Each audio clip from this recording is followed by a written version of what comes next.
வணக்கம். பைபிளை முழுவதுமாக வாசிக்கும் நம் லட்சிய பயணத்திற்கு உங்களை அன்புடன் வரவேற்கிறேன். இன்று நாம் விடுதலை பயணத்தில் 31வது அதிகாரத்தை வாசிக்க இருக்கிறோம். இதுவரை நாம் மொத்த நூல்களில் 6.72% நூல்களை வாசித்து முடித்துவிட்டோம். இன்னும் சில நூல்களை முடித்தால் நம் பயணம் வெற்றிகரமாகும். இன்றைய வாசிப்பின் மூலம் அந்த இலக்கை இன்னும் முன்னோக்கி நகர்த்துவோம். வாங்க தொடங்குவோம். கூடாரக் கலைஞர்கள்.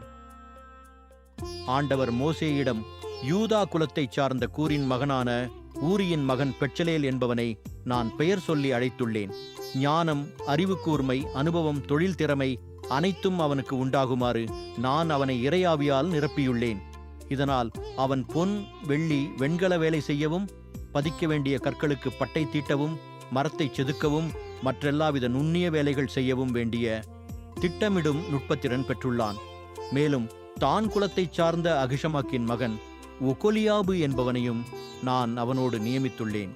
ஞானமுள்ளோர் அனைவரின் உள்ளத்திலும் நானே ஞானம் அருளியுள்ளதால் அவர்கள் நான் உனக்கு கட்டளையிட்டபடி அனைத்தையும் செய்வர்.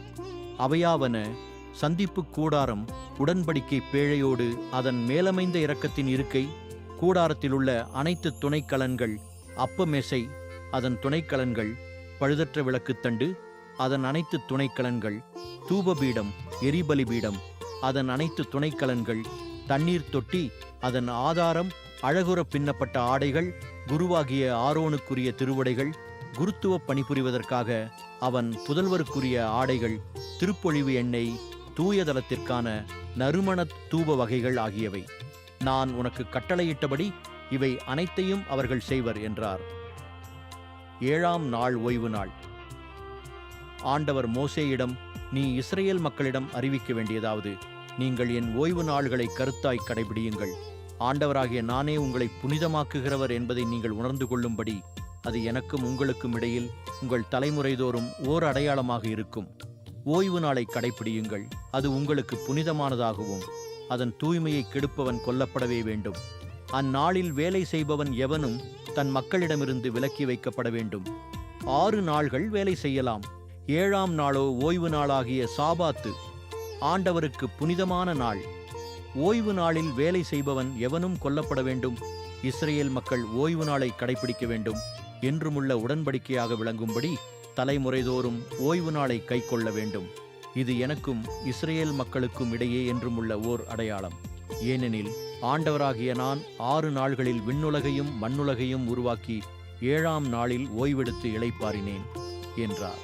ஆண்டவர் சீனாய் மலை மேல் மோசேயோடு பேசி முடித்தபின் கடவுளின் விரலால் எழுதப்பட்ட கற்பலகைகளான உடன்படிக்கை பலகைகள் 2ஐயும் அவரிடம் அளித்தார். நாம் 1189 அதிகாரங்களில் 81 அதிகாரங்களை நிறைவு செய்துவிட்டோம். இன்னும் சில அதிகாரங்களை வாசித்தால் முழு பைபிளையும் முடித்து விடுவோம். நாளை அடுத்த அதிகாரத்தை பார்க்க சந்திப்போம். நாள்தோறும் இந்த பயணத்தில் நீங்களும் பங்கேற்றால் பைபிளை முழுமையாக வாசித்து முடிப்போம். இது நம் வாழ்க்கையிலும் ஆன்மாவிலும் பெரிய மாற்றத்தை ஏற்படுத்தும். இந்த பயணம் உங்களுக்கு நம்பிக்கையையும் சமாதானத்தையும் கொடுத்தால் இந்த வீடியோவை லைக் செய்யவும் சப்ஸ்கிரைப் செய்யவும் மறக்க வேண்டாம். பகிர்ந்து மற்றவர்களையும் இந்த பயணத்தில் சேருங்கள். நாளை மறக்காமல் வாருங்கள்.